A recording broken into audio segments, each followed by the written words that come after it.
канале. Пробовали ли вы когда-либо пользоваться велосипедом без колес? Нет, я не оговорилась. Это на самом деле велосипед без колес. И если вы ни разу не пробовали на нем кататься, то вы очень многое потеряли.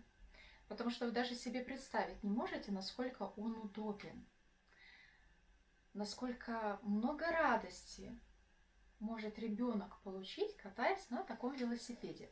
Кроме того, лично я сама своими глазами видела, как местные дети катаются на таком велосипеде и получают от этого радость, катаясь на велосипеде без колес.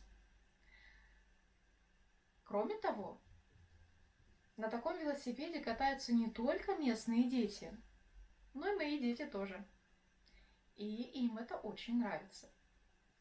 Вы только представьте, как ребенок несется на таком велосипеде, а он действительно может разгоняться очень-очень быстро, такой велосипед. И на самом деле я не всегда даже успеваю поспевать за своим ребенком, если он ездит на таком велосипеде. Он очень удобный, очень практичный, очень легкий, очень интересный и приносит много радости, еще раз повторюсь. Но зачем нам нужен такой велосипед? Именно такой вопрос прозвучал от моего мужа. И у меня на самом деле было искреннее недоумение, когда я услышала этот вопрос. В смысле, зачем он нам нужен? Все здесь катаются на таком велосипеде. Почему наши дети не должны кататься на таком велосипеде и испытывать радость? Почему мы должны лишать их получить радость от возможности поездить на таком велосипеде? И у моего мужа были большие глаза. У моей мамы были большие глаза, когда я рассказывала о этом транспортном средстве. Кроме того, у меня у самой были большие глаза от недоумения, почему же меня никак не могут понять. Почему меня не могут понять, что это очень удобно, практично и даже полезно ездить на велосипеде без колес. Кроме того, очень можно быстро перемещаться на нем. У вас появились какие-то идеи, что же это за зверь такой велосипед без колес, который может ехать очень быстро? А все на самом деле очень и очень даже просто. Вот это чудо инженерной мысли. Именно о нем и шла речь, да. На самом деле это ламфрад, как он здесь называется, или беговел. Да, произошло некоторое недопонимание, некоторая такая забавная ситуация, когда я описывала велосипед без педалей, а получилось велосипед без колес. И я на полном серьезе была удивлена, почему меня никто не может понять, насколько же это очень весело кататься на таком велосипеде. Преимущество беговела нельзя недооценить. Он отлично развивает координацию и равновесие у ребенка. Кроме того, как правило, после беговела ребенок быстрее садится на обычный двухколесный велосипед без дополнительных вспомогательных колесиков.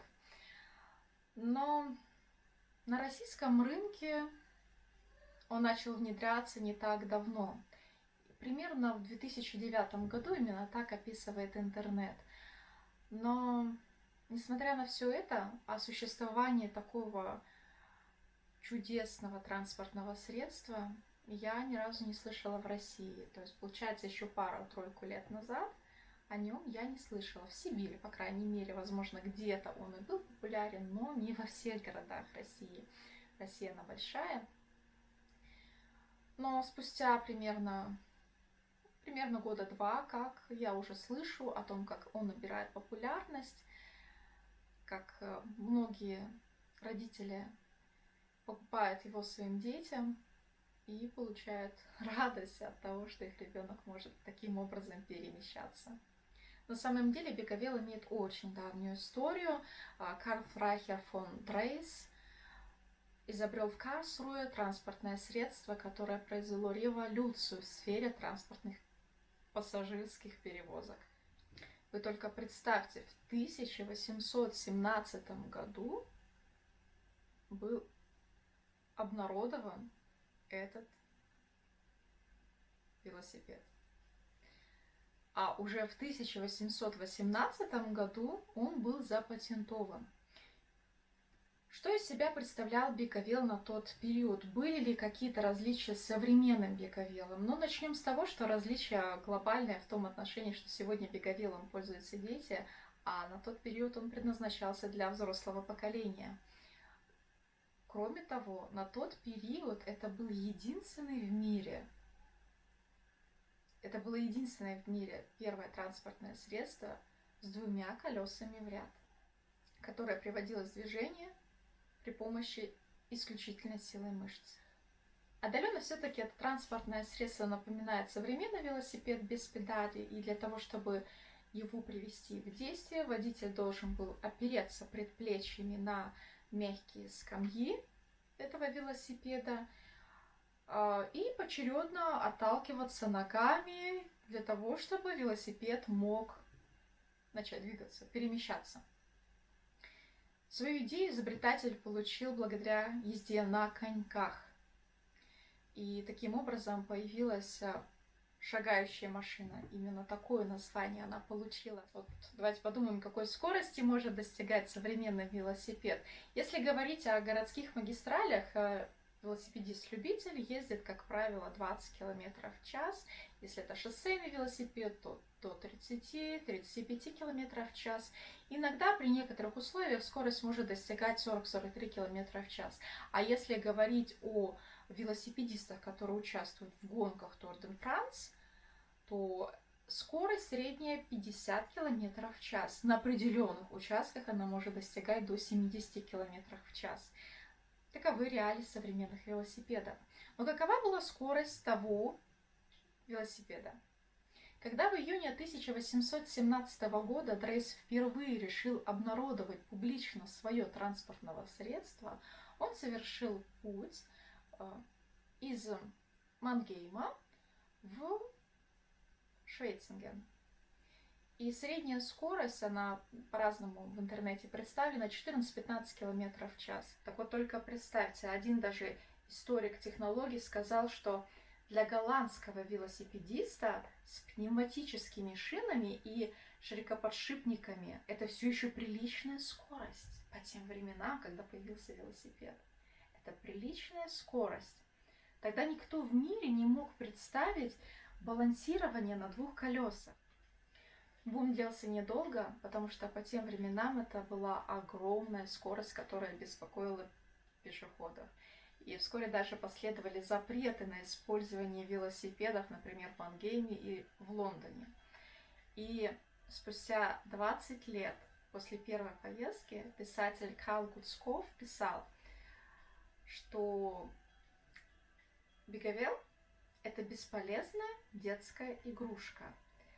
Он вынес сокрушительный вердикт, что вся машина устроена так, чтобы быть смешной. Вы только подумайте о том, что когда-то эту идею считали даже смешной, но сегодня беговелы или лауфрад пользуются популярностью и спросом среди детей, а также отмечается польза этого транспортного средства. Но мог ли тогда Дрейс представить, что оставит неизгладимый след в истории человечества, что когда-то его транспортное средство будет столь популярным? Я не знаю. Но кем он был? Это был профессор механики, изобретатель, математик, дизайнер, социальный реформатор. Он изобрел такие вещи, как скороварка, высокоскоростная пишущая машинка. Но большой успех ему принесла именно все-таки беговая машина. На самом деле достаточно интересно, что за такой простой вещью, которой мы все привыкли пользоваться в сегодняшнем современном мире, как беговел или лауфрад, стоит своя история. Что когда-то это был велосипед, который предназначался для взрослых, и когда-то это чудо инженерные мысли считали даже детской игрушкой и смешным изобретением. Но сегодня нельзя не оценить его пользу. История это не всегда бывает скучно, порой это может быть даже весьма интересно и увлекательно. Спасибо, что были со мной. Всем До новых встреч и пока-пока.